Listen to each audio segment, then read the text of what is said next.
अस्सलाम वालेकुम। मुल्की और गैर मुल्की ताज़ा तरीन खबरों और करंट इशू से बाखबर रहने के लिए हमारा चैनल सब्सक्राइब कीजिए और पेज लाइक कीजिए। रुक करेंगे साहिवाल का, जहां से रिपोर्ट कर रहे हैं हमारे नुमाइंदे महबूब चौधरी।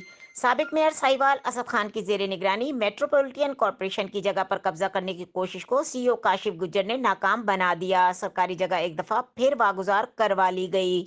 तफसीलात के मुताबिक साबिक मेयर साहिवाल असद खान ने मेट्रोपॉलिटन कॉरपोरेशन की यूनियन के ओहदेदारान से साजबाज करके गुज़िश्ता साल कब्जा माफिया से वागुजार करवाई गई दुकानों पर एक दफा फिर कब्जा कर लिया।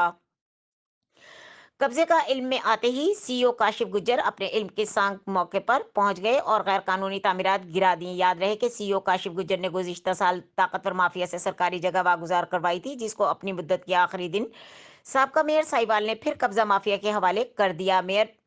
मेट्रोपॉलिटन कॉरपोरेशन साहिवाल के ओहदेदार आमिर शिराजी ने मुबैना तौर पर पास खड़े होकर कब्जा करवाया। सरकारी जगह पर कब्जा करवाने वाला आमिर शिराजी साबका मेयर साहिवाल का दस्ते रास्ते और कोड़े वाली गाड़ी का ड्राइवर भर्ती होकर चीफ सेंट्री इंस्पेक्टर और यूनियन का आला ओहदेदार बन गया। याद रहे कि आमिर शिराजी मुबैना तौर पर साबका मेयर से मिलकर तहरीक इंसाफ की पॉलिसियों के खिलाफ काम करता रहा है। सरकारी जगह वागुजार करवाने और गैर कानूनी तामीरात गिराने पर साहिवाल की आवाम ने सीईओ मेट्रोपॉलिटन कार्रवाई को खूब सराहा। मजीद खबरों और अपडेट के लिए देखते रहें के न्यूज़ चैनल इंटरनेशनल।